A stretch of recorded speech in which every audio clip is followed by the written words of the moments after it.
Assalamualaikum to Dr. Raduan and Dr. Azman. Me and my partner, we present about social media lead to the mental health problem among Uitm Seremban 3 students. My name is Sharnida Kassim and I'm the first presenter. I will start the presentation with research background. The purpose of study is to conduct a thorough examination of user experience, behaviors, and contextual nuances that contribute to complex relationship between social media usage and mental health. And why we choose students as our sample size, it is because they represent a demographic that is particularly vulnerable to the influences of social media. University students are at the critical stage of developing their self-esteem, emotional well-being, and social identity, which making them more susceptible to the stresses and pressures associated with social media. Furthermore, there is three problem statements in our study. The first one is the widespread influence of social media platforms in students' daily life. The next one is pervasiveness of social media exposes students to various stresses including cyberbullying, unrealistic body standards, social comparison, and information overload. And the last one is this constant digital connectivity can contribute to increased level of anxiety, depression, and stress among students. Moreover, we also identified 4 research questions and 4 research objectives. The first research question is, what is the relationship between the time spent on social media platforms towards level of mental health among UiTM Seremban 3 students? And the next one is, what is the relationship between online harassment in social media towards level of mental health among UiTM Seremban 3 students? Next, what is the relationship between online consumption towards level of mental health among UiTM Seremban 3 students? And the last research question is, which factor is the most influential predictor for the level of mental health among UiTM Seremban 3 students? Time spent online harassment, or online consumption patterns. We continue with research objective. The first one is to identify the relationship between time spent on social media platform towards level of mental health among UiTM Seremban 3 students. To identify the relationship between online harassment in social media towards level of mental health among UiTM Seremban 3 students. To identify the relationship between online consumption towards level of mental health among UiTM Seremban 3 students. And the last research objective is to investigate the most influential predictor among time spent online, experience of online harassments, and online consumption patterns on the mental health of students at UiTM Seremban 3 students. Next, we move on to finding. In our research study, there is 3 independent variables. The first one is time spent, the second one is online harassment, and the last one is online consumptions. All of these 3 independent variables have 2 hypotheses, which is H0 and H1. The H0 is there is no significant relationship between the independent variables and the level of mental health status, which is our dependent variables. And the H1 is there is a significant relationship between the independent variables and the dependent variables. As you can see, this is our conceptual framework. There is 3 independent variables, which is our IV, time spent, online harassment, and online consumptions. All of these 3 independent variables will lead to the dependent variable, which is level of mental health, our DV. We move on to the research methodology. For the research design and method, we choose quantitative method. And for the unit of analysis, we choose the students studied at UiTM Seremban 3 because it will be easier for us. The sample size is the formula proposed by Krejci and Morgans, 1970. Our sample size is 264 students. Our sampling technique is stratified random sampling and convenience sampling. And our measurement is the Likert scale. In our question survey, there is 5 sections. Section A, B, C, D, and E. Section A is demographic profile. Section B, level of mental health. Section C, time spent on social media. Section D for online harassment, and the last section is for online consumption. For the demographic profile, you can see that the highest gender is female, which is 59%. The highest age is 21 until 23 years old.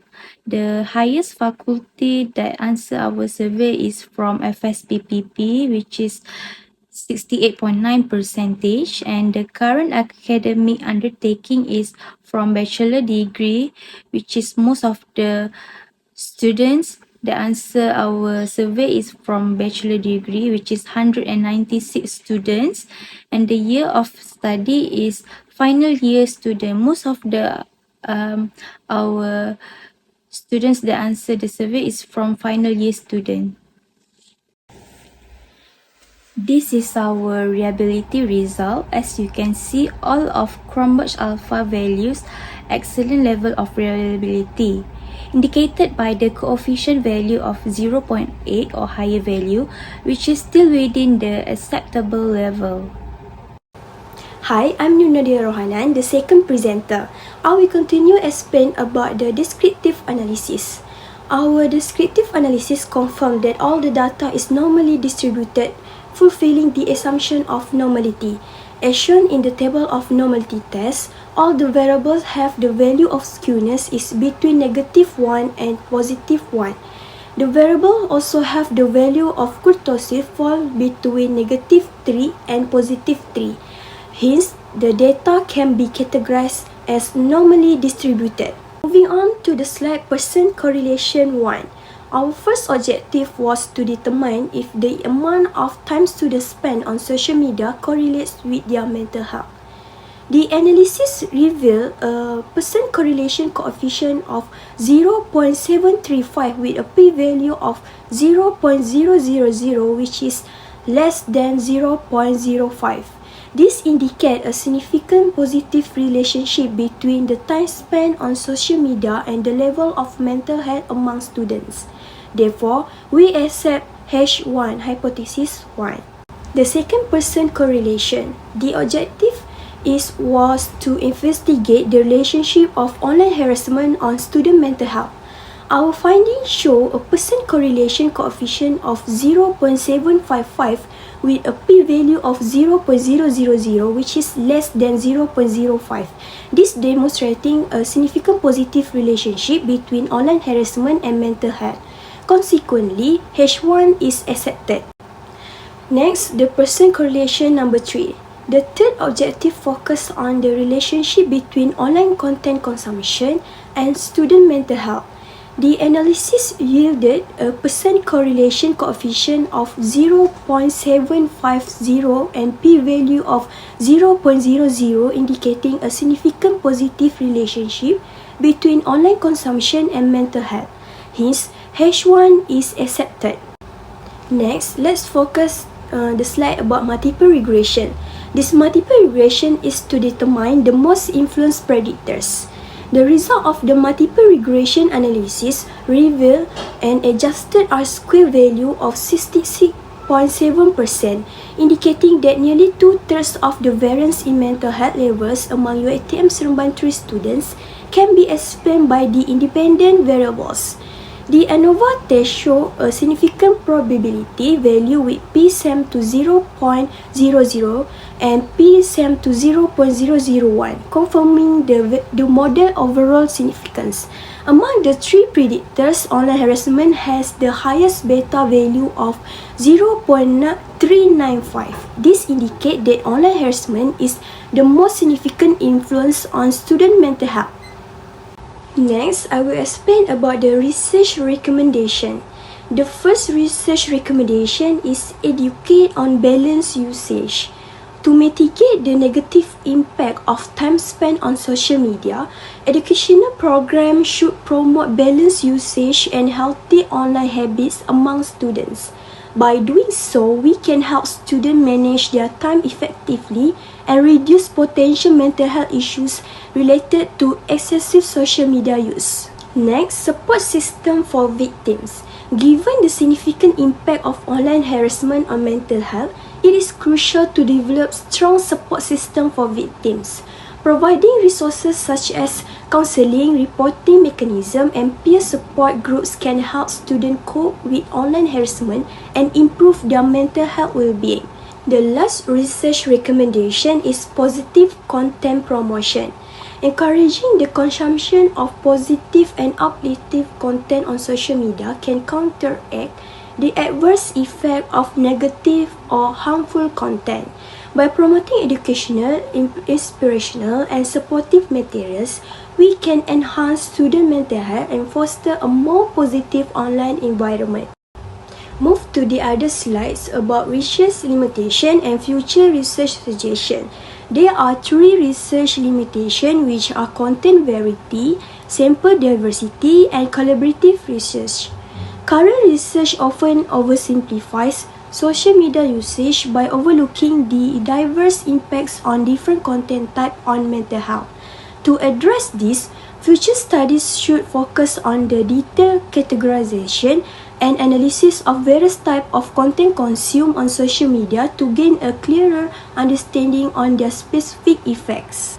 Furthermore, the lack of sample diversity in existing studies limit the generalizability of findings across different demographics and cultures. To enhance the applicability of the result, future research should aim to include more diverse and inclusive population. In addition, limited interdisciplinary collaboration hampers a comprehensive understanding and effective solution to the mental health impact of social media. Therefore, future studies should encourage and support interdisciplinary collaboration to develop more holistic and effective interventions. In the conclusion, our study has provided valuable insight into the relationship between social media usage and mental health among Uitm Seremban 3 students.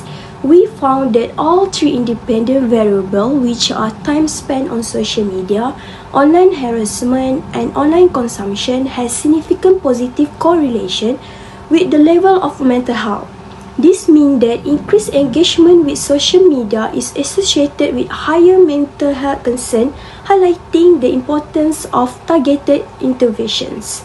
These findings underscore the need for developing social media guidelines and mental health support programs to better support our student well-beings.